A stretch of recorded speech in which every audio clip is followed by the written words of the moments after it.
Hello, this is Diann from Diann Abroad. The show is In the Know. I'm an international solo nomad, an author, a travel blogger, and a photographer. And I'm here to provide you writing tips, travel tips, and my views of life from savvy and thoughtful to quirky and humorous. The music that you hear, Jazz Infusion piece, was written for me by Rafael Javidov, an incredible Russian violinist. We thank him for that music, of course. And I hope you enjoy the show.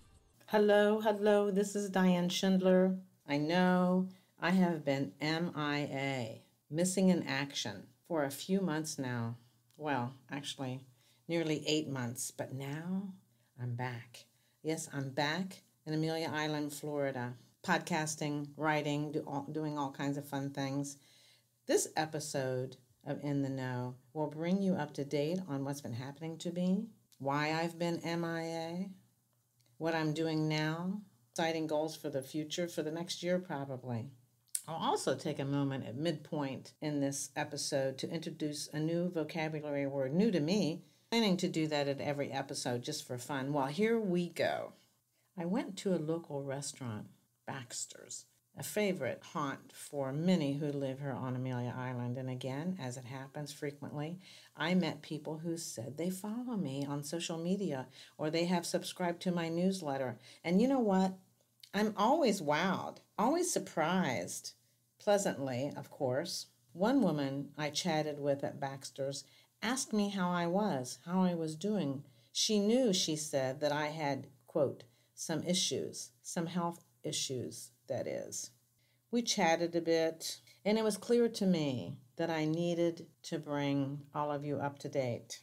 Yes, as I said, I've been MIA, missing in action, and here's why. It all happened in Chiang Mai, Thailand, March 10th of this year. I woke up in severe muscle pain from head to toe. It hurt to move any part of my body, and I had little or no muscle strength. I felt like I had the flu beyond flus. But I didn't have a headache, no sore throat, no respiratory issues, no fever. And of course, because I knew I was the picture of perfect health, that is to say, no medications, low blood pressure, low cholesterol, very active, all this, whatever this was, I knew was temporary. It was not going to last long. I needed to wait it out. It'd be gone in a few days. Well, not true. This was lasting more than 3 days, as I said, and the pain became more intense, sharper, stabbing, more persistent. I felt like I had sharp knives in my body. Finally, I went to Chiang Mai Hospital in Thailand. Actually, I went to the hospital over the next 2 months. I met with 9 different doctors, and they had 9 different diagnoses and 9 different treatments and medications, all of which failed to reduce my pain and my symptoms to any degree of significance. During this time, often I was unable to dress myself, even get to the bathroom on time. I know that sounds pretty bad, but it's the truth. I slept on a raw mattress. That is to say, I slept on a mattress without sheets for 6 weeks because I just couldn't make the bed. This mystery illness continued, attacking my muscles and then also my joints. My hands turned into baseball gloves. I lost 14 pounds. Why? Because I wasn't eating. It was too much effort to eat. And I kept all of this to myself for a couple of reasons. Well, first of all, I knew it was going to be gone. It was going to be over soon. Anyway, what do I say to people? I didn't know what I had, and all that I was going to be able to talk to was my health.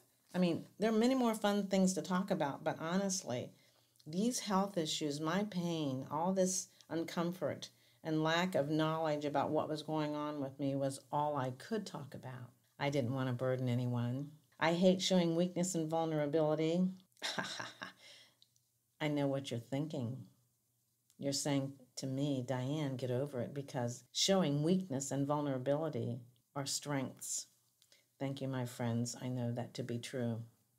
Meantime, I had been texting a couple of my friends, but I didn't really communicate that much, and I didn't bring them up to date on what was happening to me. And finally, a couple of them asked me what was going on. They said, something's happening, tell me. And so I spilled a little bit to some close friends. Jan Carver, for example, a friend that I'd had for many years in Amelia Island, said to me, Diann, after she learned what was going on, she said to me, Diann, you need to come home.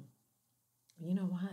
I was so sick. I wasn't thinking clearly. It didn't even enter my mind to go home. I never thought of leaving Thailand. Duh. Well, Jan said, come home. You can stay with me. Let's get you well. Pretty good friend, don't you think? On the morning of May 8th, 2 months after this disease or whatever it was all began, I called the Chiang Mai, Thailand hospital emergency room and requested transportation. And I was in front of, yet again, another doctor who was convinced that I had rheumatoid arthritis. I mentioned to him, if you check my chart, you see that that's been ruled out. But he was adamant. He said, I'm going to do a blood test right now, and we are going to do x-rays right now. That's what occurred.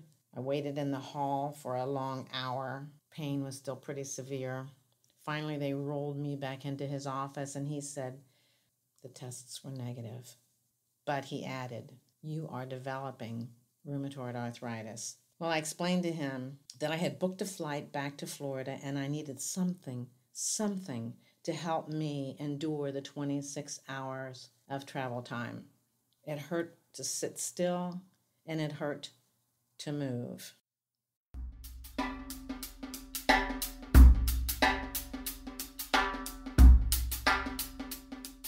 As I promised, here's a new vocabulary word, new to me. Maybe it's not new to you. I love this word, syzygy.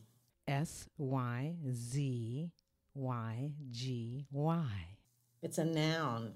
It's of Greek origin. The definition, the arrangement of 3 celestial bodies in a straight line. The second definition is the metaphorical alignment of 2 people, ideas, or events. I would say a la Dr. J and Diann in the Di'Na Zing Experience. Now let's use syzygy in a sentence. During an eclipse, Earth, the moon, and the sun are in perfect syzygy. Second sentence, for the first time, I found myself and my coworkers in perfect syzygy regarding how we should proceed next. Well, the reason I love this word, you will find out in the end of this episode today, because my good friend, Dr. J, Ph.D., former sex therapist turned erotica writer, she and I are working together, and we have formed what we are calling the Di'Na Zing Experience. So stay tuned for that at the end of this episode. I'll tell you more.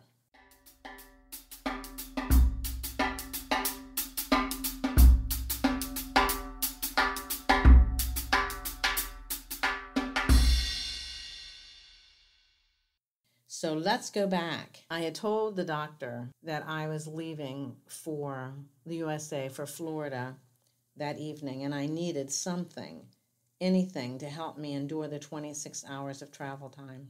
Well, he shot me up with something. Cortisone, I think. I don't know. I didn't care. 2 shots in my shoulders and 1 in each knee and 1 in my butt.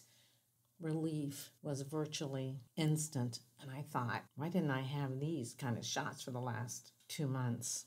As I was leaving his office, he handed me a packet of pills. It was prednisone, 10 milligrams each. He said, don't take these for 2 weeks and only if you need to. I don't want to kill you. I kid you not, that is exactly what he said. Well, all this was pretty scary, wasn't it? 6 hours later, I was on my flight back to Amelia Island, and I got back to Amelia Island on May 10th. I felt really good. I didn't have any pain. Well, for about 10 days. Then it started creeping back. Finally, within about a week, it had returned with a vengeance. I felt like I was back to square one. Meanwhile, I had made an appointment with a rheumatologist at Mayo Clinic. My appointment wasn't until June 3rd. Finally, on June 3rd, I went to see her. She did all sorts of tests, blood tests, x-rays. Was convinced it was an autoimmune disease. She was convinced it was rheumatoid arthritis. So while my inflammation level was high, the inflammation marker was high, there was no evidence of rheumatoid arthritis. And she kind of ruled autoimmune disease out. By the process of elimination, she decided it's either a virus or polymyalgia rheumaticus, PMR.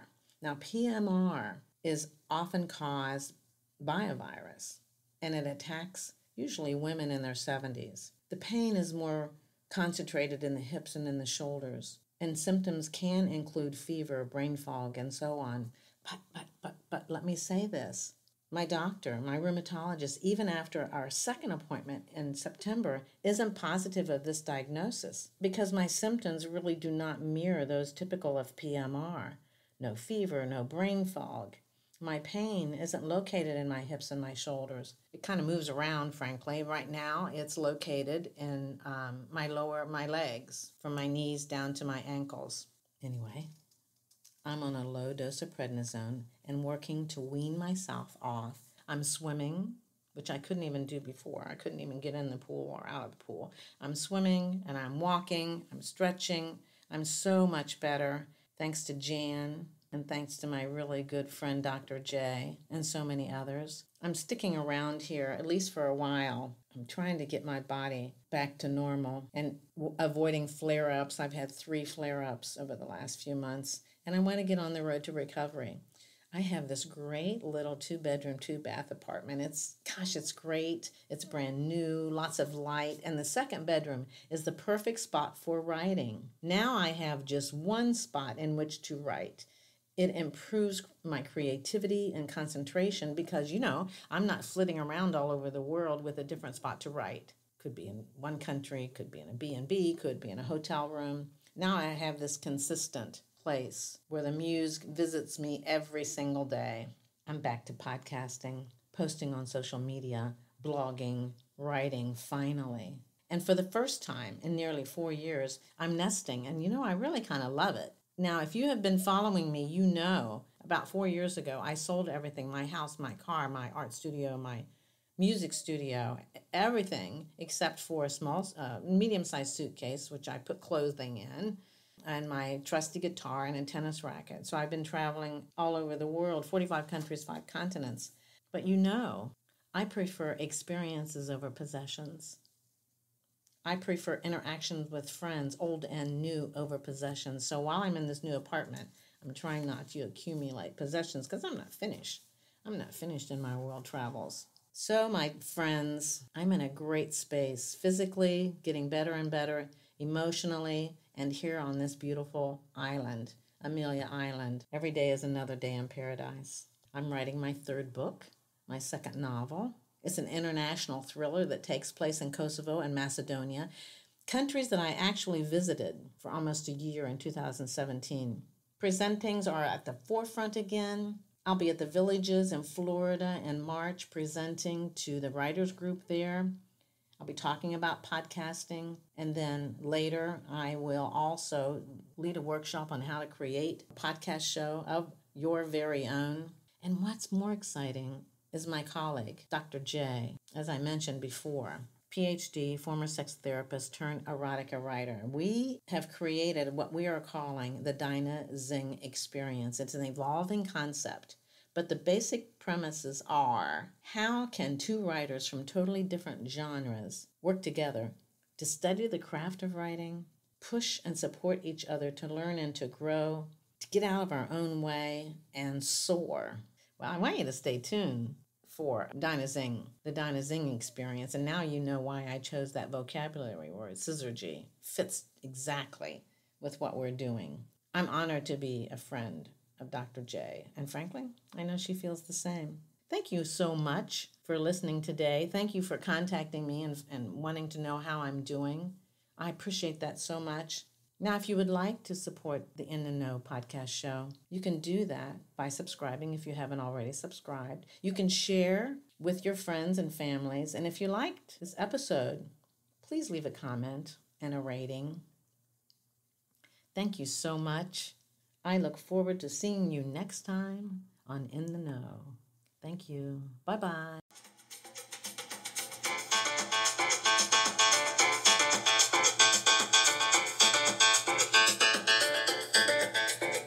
Thank you for listening. See you next time.